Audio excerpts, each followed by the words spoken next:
ඔන්න travel book අපි මේ වීඩියෝ එකෙන් කියන්නේ අපේ මැලේසියා සංචාරයේ තවත් ලස්සන ලෝකෝරුම අඩවියක් ලෙස ප්‍රකාශයට පත් කරලා තියෙන මලක්කා සංචාරය පිළිබඳ විස්තරයි. මේ මැලේ භාෂාවෙන් මිලාකා යනුවෙන්ද හඳුන්වනවා. මේ විනෝදාශ්‍රය පිරුණු ඉතාමත් ලස්සන නගරයක්. ඒ වගේම යටත් විජිත ඉතිහාසයක් ඇති මේ නගරය තුළ විචිත්‍රවත් පෞරාණික ඒ වගේම සංචාරකයන් අතර ඉතාමත් ජනප්‍රිය මලක්කා.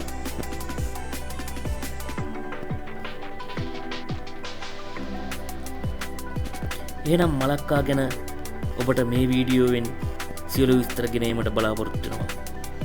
එසේනම් ආරාධනා කරනවා රැඳී සිටින්න දිගටම මේ වීඩියෝ සමග.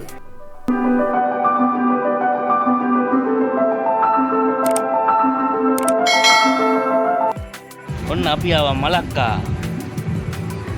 පේනවනේ මේ තමයි මැලේසියාවේ තියෙන පැරණිම නගරයක් වන මලක්කා. බලමු අපි මලක්කා කොහොමද කියලා.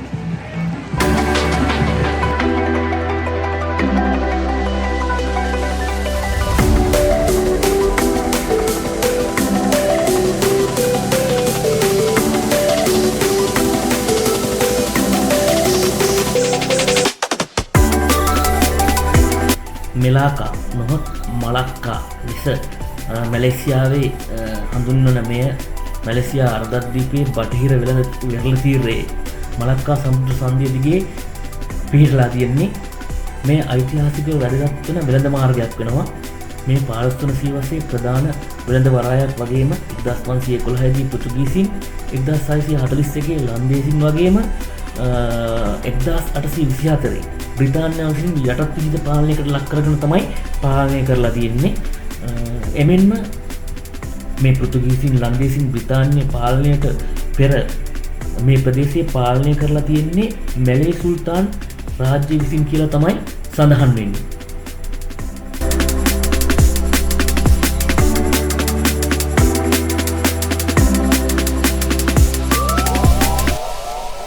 මේ තියෙන්නේ මලක්කාවල සමුද්‍ර කෞතුකාගාරයයි. මෙහි ආකෘතිය පෘතුගීසි ෆ්ලෝරා ඩි ලා මාර් නෞකාව සිහිපත් කරන ආකාරයට නිර්මාණය කරලා තියෙනවා. මෙම නෞකාව ඇතුලේ පෘතුගීසි ලන්දේසි බ්‍රිතාන්‍ය යුගයන් හා 1945 දක්වා මැලේසියාවේ නිදහස් යුගයේ සිට මේ දක්වා ජාතියේ මිල කළ නොහැකි වස්තුන් දක්නට ලැබෙනවා.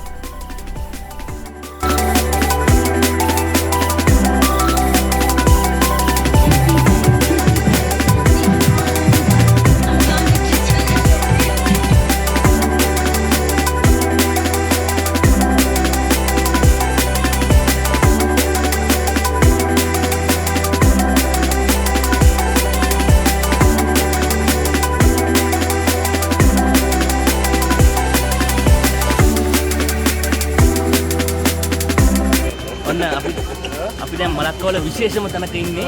හැම සංචාරකයෙක්ම මලක්කවලට આવොත් මෙතෙන්ට අනිවාර්යයෙන්ම එනවම තමයි. ඒ කියන්නේ මෙතන තියෙන අමුතුම වයිබ් එකක්. මේ අපි පෙන්නන්නම් එතන කොහොමද වටේට ආව. මේ මොකද්ද එතන චර්ච් එකක් තියෙන්නේ නිකන් රතු පල්ලිය වගේ නිකන් අර අපේ රතු පල්ලිය වගේ. මොකද්ද ඒකට කියන්නේ? Christ Church Malacca. Christ Church Malacca. දැන් අපිට විතර බලා ගන්න පුළුවන්. අපි පෙන්නන්නම් කොහොමද තියෙන්නේ කියලා. එතන ඒ තරම්ම අමුතුම ලස්සනක් තියෙන්නේ නේද?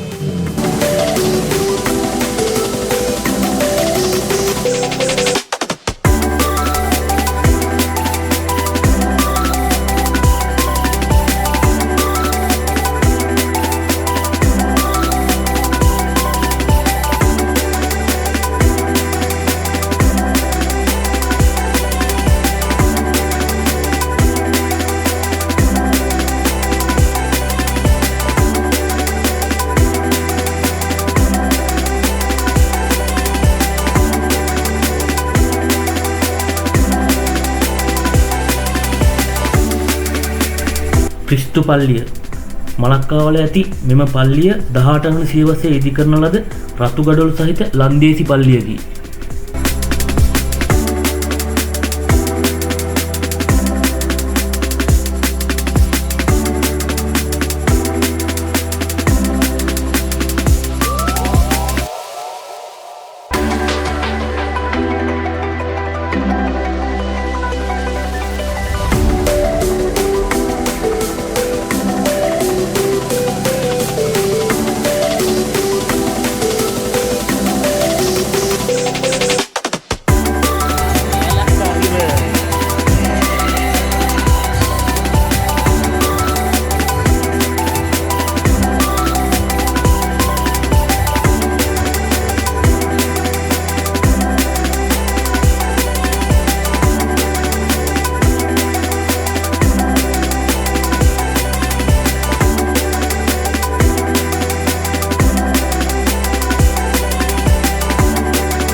මලක්කා ටවර් එක. එහෙම නැත්නම් මෙනාරි ටැමින් සාරිනෝ මෙනාරි ටැමින් සාරි කියලා අක්ෂ බිල්ඩින් එකක්. ඒකේ අපි යන්න හදන්නේ. මෙන්න මෙතනින් අපි දැන් ටිකට් එක ගත්තා. ටිකට් එක අරගෙන අපි දැන් යන්න හදන්නේ උස බිල්ඩින් එක අnder රවුමක් කරගෙන බලමු අපි එක්ස්පීරියන්ස් එක අරගෙන අපි දෙන්න කොහොමද කියලා. මෙන්න මේ වලකට තමයි යන්නේ. මම පෙන්නන්නම් විස්තරේ. බලමු ඉන්නේ. මෙතනින් තමයි ටිකට් එක ගන්න ඕනේ. ටිකට් එක අරගෙන ඊට පස්සේ මේ කියන්නේ ටවර් එක.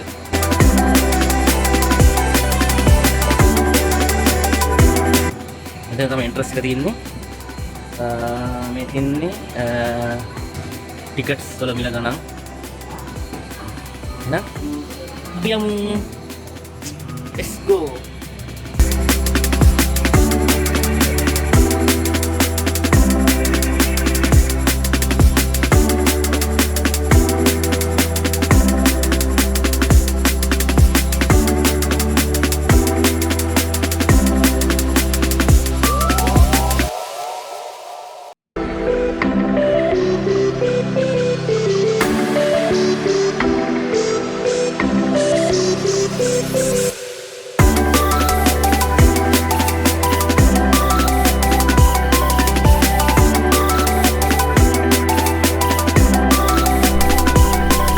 මැලේසියාවේ මලක්කා කැපී පෙනෙන කුළුණු කිහිපයකම නිවහනක් වෙනවා වගේම ඒ සෑම එකක්ම Tamanගේම අද්විතීය ඉතිහාසයක් හා වැදගත්කමක් තියෙනවා. ඒවායින් එක කුළුණක් වන මෙනාරි ටැමින් සාරි නමින් හඳුන්වන මෙම කුළුණ මීටර් 110ක උසින් යුක්ත වන අතර මේ මැලේසියාවේ උසම ගෛරෝ කුළුණ වෙනවා. 2008 අප්‍රේල් 18 දින මෙය මහජනතාව සඳහා විවෘත කරලා තියෙනවා. මෙම කුළුණ මුදුනේ සිට නරඹන කෙනෙක්ට මලක්කා නගරයේ වටපිටාව පිළිබඳ අංශක 360ක පරිදර්ශක දසුන් ලබා දෙනවා. මෙම කුළුණේ ආකෘතිය රණසූර හැන් ටුවාට අයත් පුරාවෘත්ත මගින් ආభాෂය ලබාගෙන ඇති බව සඳහන් වෙනවා. ඒ වගේම මෙම කුළුණේ ඉහළට ගොස් එකවර පුද්ගලයන් 80 දෙනෙකුට අවට වටපිටාව නරඹන්න පුළුවන් කියලා සඳහන් වෙනවා.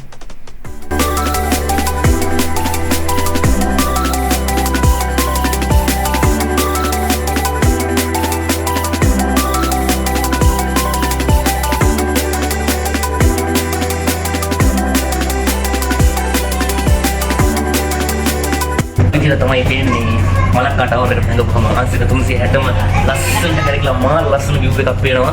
ඇත්තටම ගොඩක් උඩට ඉන්න මේ වගේ view එකක් බලන එක මාරම vibe එකක්. හරි අපිට මුහුද තියෙනවා. ඒකේ පේනවනේ ලොකුමක් තියෙනවා පැසෙන්ජර් එකක් නෙවෙයි. ඔය විදිහට තමයි පොඩු මලක්කා සිටි එකම තැනක ඉඳලා බලා ගන්න පුළුවන් එකම ස්ථානය තමයි මේ මලක්කා වල තියෙන මේ මලක්කා ටවර් එක. අනිවාර්යයෙන්ම මලක්කාව මේ ටවර් එකට මේ ටවර් එකේ යන්න ඕනේ. එක්ස්පීරියන්ස් එක ගන්න ඕනේ. අනිවාර්යයෙන්ම මලක්කාව හැමෝටම කියන්නේ මෙතෙන් දෙන්න ටවර් එකට යන්න අංශක 365ක යූස් එක හොඳට බලන්න. බා ගඩි නෝනේ අංශක 360ක දැන් අපි ටික ටික පල්ලෙහාට වගේ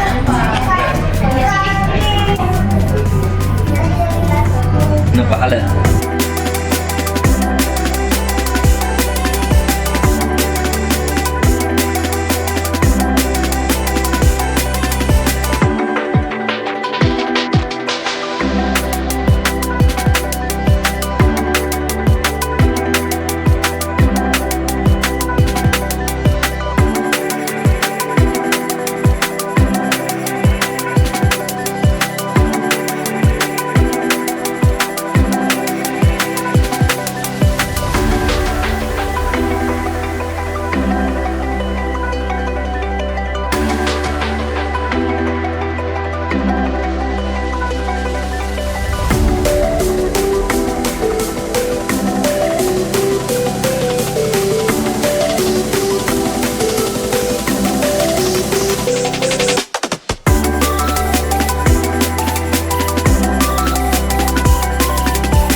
අර බයිසිකල් රික්ෂෝනේ රික්ෂෝ කියනවා අල්ල මොනවාල ඔබ තමයි ප්‍රධාන මංගේ බලමු ඉතින් දැස්සේ හරි ගිහින් නේද බලන්න තිබේ එකක් ඇවිදලා බලමුනේ ඊ දවස් තාවර නයිට් මාකට ඒකත් දැහලා ඒකේ හරියට විස්තරයක් කියන්න බැරුණා ඉස්සරහට නෑ අද ඉතින් කොහොම හරි යන්න කියලා මම නැස්සේ යන්නේ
නගරේ පාවුළු කන්ද මුදුනේ ඇති මෙම ශාන්ත පාවුළු දේවස්ථානය ඓතිහාසික ස්ථානයක් වන අතර 1521 දී පෘතුගීසින් විසින් ඉදි කරලා තියෙනවා. මෙම පල්ලිය හා බැඳුණු පෘතුගීසි කතාවස්තුන් ගණනාවක්ම තියෙනවා. 1641 ලන්දේසි මලක්කා නගරය අල්ලාගත්තට පසු මෙය ශාන්ත පාවුළු පල්ලිය ලෙස නම් කරලා තියෙනවා. මේ පල්ලිය අද නටබුන් ලෙස පැවතියත් එහි ගල් බිත්ති හා සොහොන් ගල් එහි මහල් අතීතයට නිහඬ සාක්ෂි දරනවා. ශාන්ත පාවුල් පල්ලිය සංචාරක ආකර්ෂණය දිනා ඇති ස්ථානයක් වගේම මෙහි සිට බලන විට මලක්කා නගරයේ ඉතා අලංකාර දර්ශන ලබා දෙනවා.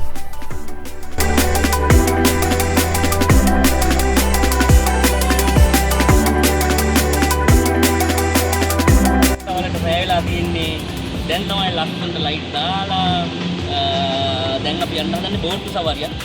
ෂුවර් නෑ බෝට් සවාරිය මේ වෙලාවේ යයිද කියලා. කමක් නෑ. අපි ඉතින් බලමු බෝට් සවාරියක මලක්කා රිවේක දිගේ ලස්සන බෝට් සවාරියක් අත්දැකීම් ගන්න යන්න.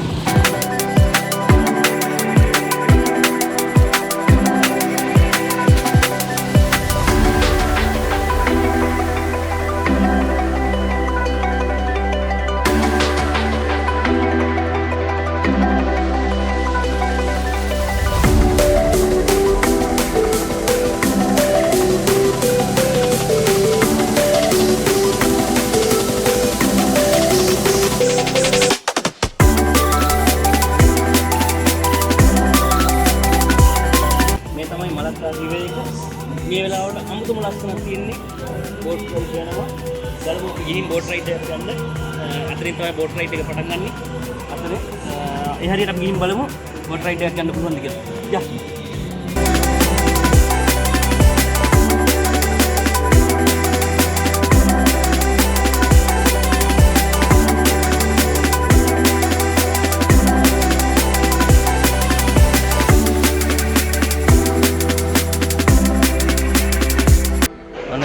රයිඩ් එක යන්න හදන්නේ. මෙතන තමයි ටිකට් එක ගන්න තියෙන්නේ. මෙන්න මෙතන රින්ගිට් 38ක් වෙනවා. අපි foreign added foreign සහන්දා 38 වෙනවා රින්ගිට්. අපි එහෙනම් මෙතනින් ටිකට් එකක් කරගෙන බෝට් සවාරිය යමු.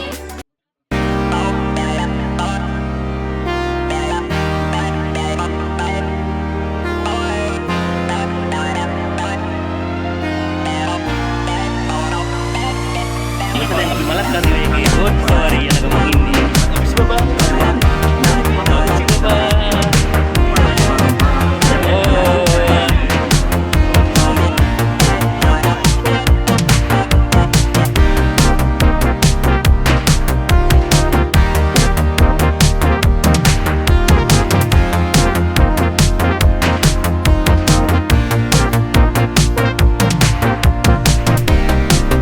මැලේසියාවේ මලක්කා නගරේ හදවත හරහා ගලා යන මේ මලක්කා ගඟ ඓතිහාසික වශයෙන් වැදගත් ජලමාර්ගයක් වෙනවා. 15 වන සියවසේ සුල්තාන් රාජ්‍ය තුල තීරණාත්මක වෙළඳ මාර්ගයක් ලෙස මලක්කා ගඟ පත්වලා තියෙනවා. එදා සිට මේ දක්වා මැලේසියාවේ ආදායම් ගලා යන ස්වභාවික වස්තුවක් ලෙස මේ මලක්කා ගඟ හඳුන්වන්න පුළුවන්. මෙම ගංගාව රට මධ්‍යයේ සිට මලක්කා සමුද්‍ර සන්ධිය දක්වා ගලා බහිනවා. මෑත වන විට ගඟ ප්‍රමුඛ සංචාරක ආකර්ෂණයක් බවට පත්වෙලා තියෙනවා. මෙම ගඟ හරහා යන මේ බෝට්ටු සංචාරයේදී විනාඩි 45ක් නගරයේ ඓතිහාසික හරය හරහා දර්ශනීය ගමනක් ලබා දෙනවා. යටත් විජිත ගෘහ නිර්මාණ, සාම්ප්‍රදායික සාප්පු සංකීර්ණ, විනෝද උද්‍යාන මෙන්ම නගරයේ පොහොසත් අතීතයක විස්තර විදහා පානවා. ඒ වගේම විචිත්‍රවත් බිතුසිතුවම් දැක බලා ගන්න පුළුවන් වෙනවා.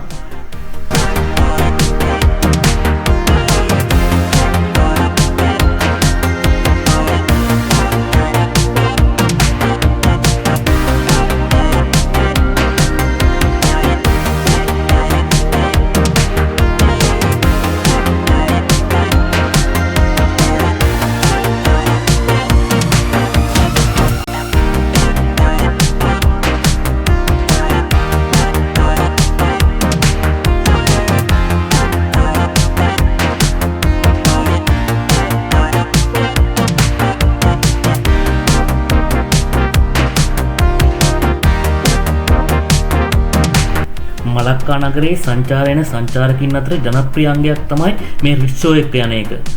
ඉතින් ඒ නිසා අපි රික්ෂෝ එක්ක යන එක අමතක කරේ නැහැ. මේකත් ඊටාම විනෝදජනක අංගයක් වුණා අපේ මේ සංචාරයේදී.